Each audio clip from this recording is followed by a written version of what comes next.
Assalamualaikum. I am Dr. Amrina Siddiq and welcome to my channel. And I'm going to tell you or teach you every subject related to dentistry. Okay. So the first subject I'm going to cover is dental materials by McCabe. So मेरे book को देख के आप जज मत कीजिएगा because this is the book which I have read a lot. Okay. So first of all, context. अच्छा, इसमें जितने भी टिक मार्क आपको नज़र आ रहे हैं ये मैंने सारे चैप्टर्स कवर किए हुए हैं. ठीक है. So the first chapter I am going to teach you is science of dental material which is not an important chapter, but you must know what is dental material. For that you will have to go through this, even just read once. Okay, it's enough. मैंने भी ये सोचा था कि chapter number 1 important नहीं होता, but thankfully मैंने ये पढ़ा हुआ था क्योंकि मेरे प्रोफ में एक पूरा EMQ इस चैप्टर में से आया था. तो थैंकफुली मैंने पढ़ा हुआ था तो मुझे वो आ रहा था समझ, तो मैंने वो कर लिया. ठीक है. तो इसीलिए कभी भी इग्नोर मत कीजिए, बस एक दफ़ा गो थ्रू ज़रूर कीजिएगा. चलिए स्टार्ट. अच्छा, मैं बताऊँ, ये सारे चैप्टर्स किए हैं मैंने. ये 3 चैप्टर्स जो हैं मैंने नहीं पढ़े अपने कोर्स में. ठीक है, ना हमें पढ़ाए गए थे, बट अगर मुझे नीड फील हुई और अगर आप लोगों ने कहा कि ये वाले भी चैप्टर्स कवर करें then I will. Okay, otherwise मैं आपको बाकी चीज़ें बता दूँगी. So chapter number 1, science of dental materials. First of all, the introduction. What is dental materials? It's a study of the composition and properties of the materials and the way in which they interact with the environment in which they are placed. Okay, what does it says? It says that कि इसके अंदर हम वो materials पढ़ते हैं. ठीक है, हम डेंटल मटेरियल्स मतलब कोई मटेरियल की स्टडी कर रहे हैं. ठीक है, जो भी हमें डेंटिस्ट्री में ज़रूरत होती है. तो सबसे पहले हम उसकी वो चीज़, जैसे कोई भी चीज़ हो, फिलिंग मटेरियल हो सकते हैं. ठीक है, या कोई भी मटेरियल. ठीक है, इम्प्रेशन मटेरियल या डेंटल प्लास्टर, डेंटल स्टोन्स जो कि आप आगे पढ़ेंगे, वो जितने भी मटेरियल्स हैं वो किस तरीके से बने हैं. ठीक है, उनकी क्या क्या प्रॉपर्टीज़ होती है वो सब हम पढ़ेंगे, और वो किस तरीके से इंटरेक्ट करते हैं एनवायरनमेंट के साथ. यानी कि जैसे अगर ठंड है तो ठंड में किस तरीके से रिएक्ट करेंगे, अगर हॉट वेदर है तो उसमें कैसे करेंगे. सिर्फ इन्वायरमेंट का ही नहीं, जैसे हम मिक्स कर रहे हैं कोई भी मटेरियल, तो अगर कोल्ड वाटर है तो वो कोल्ड वाटर के साथ किस तरीके से इंटरेक्ट करेगा. ठीक है, और हॉट के साथ कैसे. हॉट में जाहिर सी बात है उसको देर लगेगी उसको थिक होने में, कोल्ड में वो जल्दी हार्ड हो सकता है मटेरियल. तो ये सारा हम इन्वायरमेंट से देखेंगे, और किस तरीके से मतलब कि इन विच दे आर प्लेस. इनके अगर हम कोई मटेरियल परचेज़ करके अपने क्लिनिक में या हॉस्पिटल में रख रहे हैं, मिसाल के तौर पर कोई भी हमने डेंटल मटेरियल ले लिया, फिलिंग मटेरियल ले लिया, और वो हमेशा पूरी ज़िंदगी तो नहीं चलता ना. आप ब्रेड भी ले लेते हैं तो वो एक्सपायर हो जाती है कुछ दिन बाद.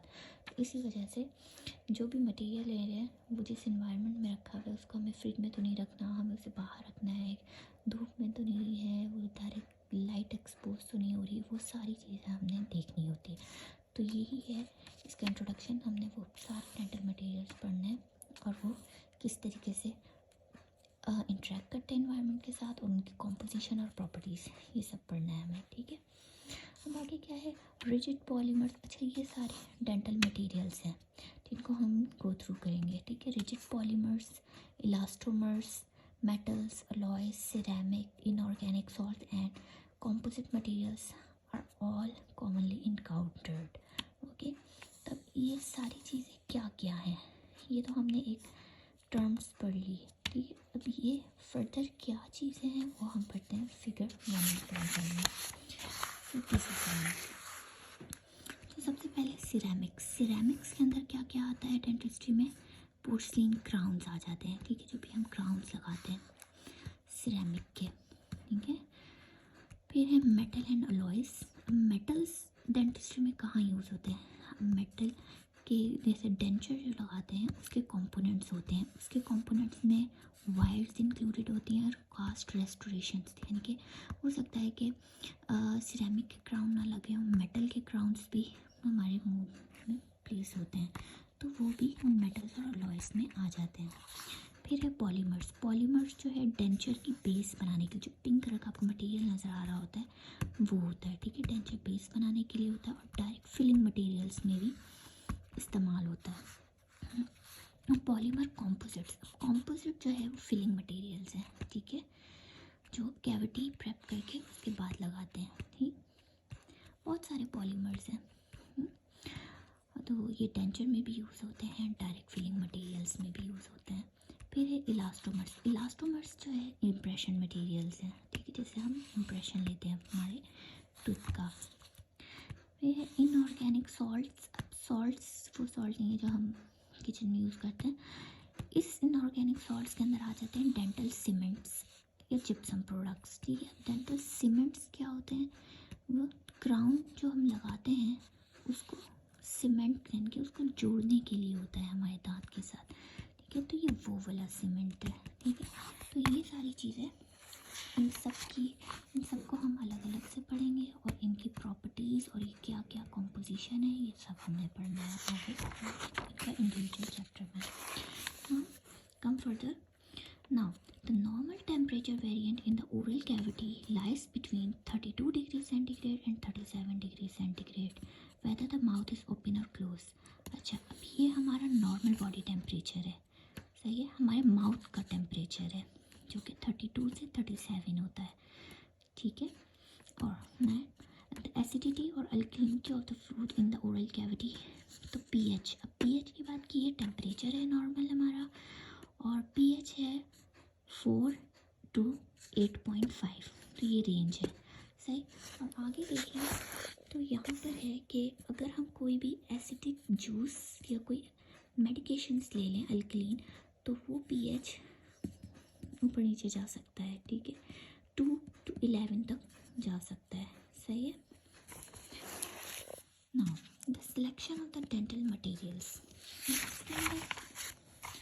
क्या है, सबसे पहले हमें सेलेक्ट करना है, ठीक है, कौन सा डेंटल मटेरियल यूज़ करना है हमें। तो सबसे पहले हम एनालिसिस करेंगे। Analysis means analysis of a situation requiring the selection of the material, okay. यानी कि कोई पेशेंट आया आपके पास, कोई भी सिनेरियो लेके, अगर केरीज है या टूथ लॉस है, कुछ भी जो भी उसकी रिक्वायरमेंट है, तो सबसे पहले हम उसकी ओरल कैविटी में एग्जामिन करेंगे, उसकी देखेंगे कि उसको क्या रिक्वायरमेंट है, फिर हम सेलेक्ट करेंगे मटेरियल्स, ओके।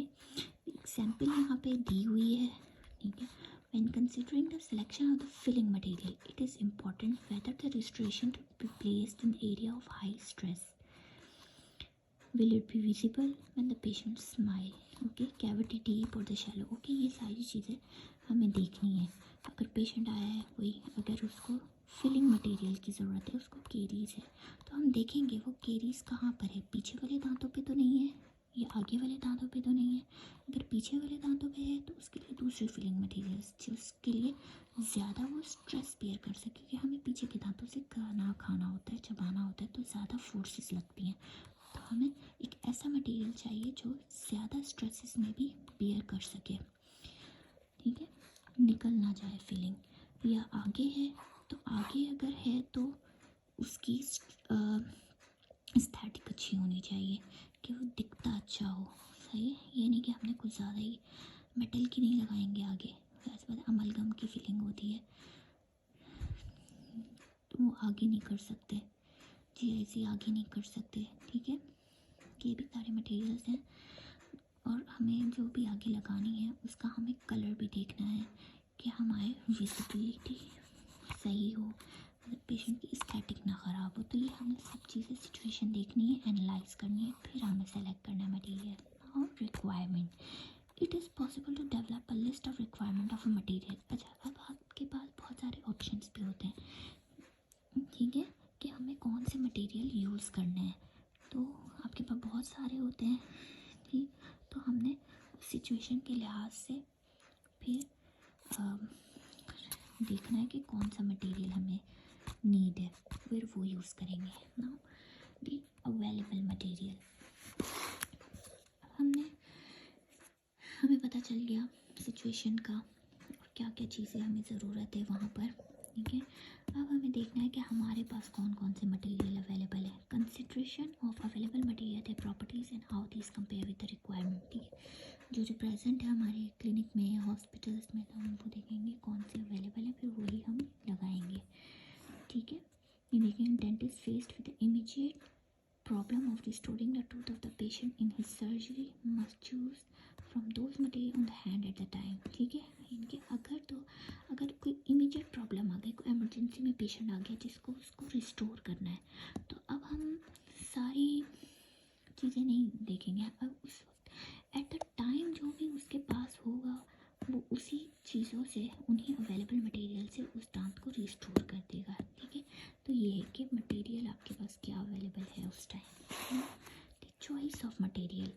अच्छा, अब इसके अंदर ये है कि having compare the properties of the available material with the requirement, it is possible to narrow the choice to a given generic group of product. The final choice of material brand is often a matter of personal preference. Now, अब आपके पास हो सकता है कि बहुत सारे material हों, हम पेशेंट पे भी देखेंगे, उसकी अफोर्डेबिलिटी पे देखेंगे कि वो क्या अफोर्ड कर सकता है। अब अगर आगे उसको क्राउन लगाना है, ठीक है, आगे का दांत है, इंसाइजर्स उसके कुछ भी चिप ऑफ है, वट उसके ऊपर क्राउन लगाना है, तो आप खुद देखेंगे कि उसको PFM क्राउन लेना है, खाली सरकोनिया का क्राउन लेना है, ठीक है।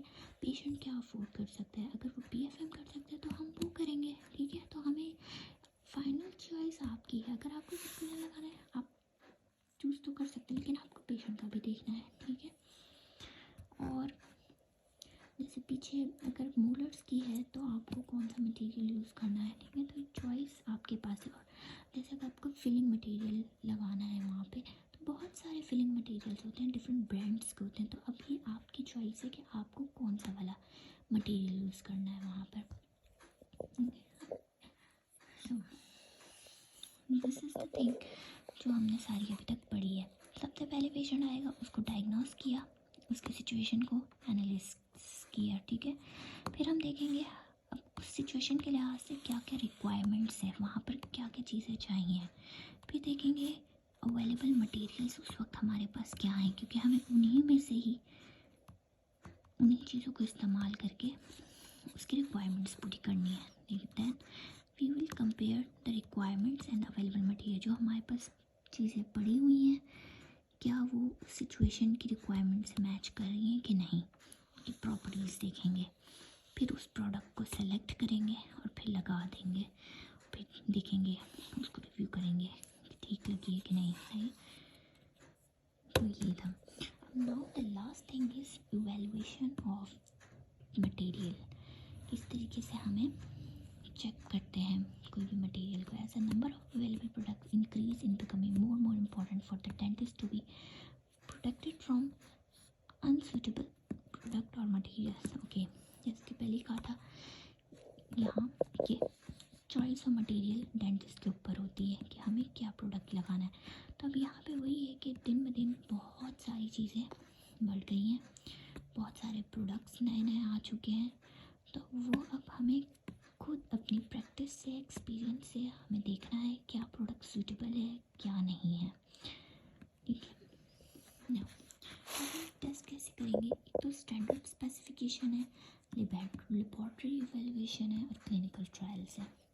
सबसे पहले तो स्टैंडर्ड इवैल्यूएशन है। मैनी स्टैंडर्ड इवैल्यूएशन टेस्ट मौजूद है, national international standard organisations which maintain quality level of some dental material. इनके जो भी डेंटल मटेरियल बनते हैं उनकी क्वालिटी को मेंटेन रखते हैं, ठीक है। ये फिर लेबॉर्ट्री इवैल्यूएशन, इनके जो भी मटेरियल बनता है लैब टेस्ट होते हैं उसके पहले कि वो सूटेबल है कि नहीं है। देन फिर जब लैब टेस्ट हो जाते हैं, फिर क्लिनिकल ट्रायल्स करके हम वो यूज़ करते हैं ऑन द पेशेंट, या जनरल प्रैक्टिस के अंदर हम यूज़ करते हैं, ठीक है। So this was the chapter 1। I hope this is useful for you. और अगर कोई भी प्रॉब्लम है तो आप नीचे कमेंट सेक्शन में मुझे बता सकते हैं। एंड इंशाल्लाह in the next video I will tell you about chapter number 2, properties used to characterize materials. सबसे पहले आप चैप्टर नंबर 1 गो थ्रू करें, एक दफ़ा पूरा रीड कीजिए। ये मैंने जस्ट पॉइंट्स मार्क किए हैं जो मुझे लग रहा है कि इस चैप्टर में इम्पॉर्टेंट है। बाकी आप एक दफ़ा ये चैप्टर रीड कीजिए और फिर मुझे बताइए अगर आपको कुछ समझ नहीं आया हो तो। Thank you so much. अल्लाह हाफ़िज़।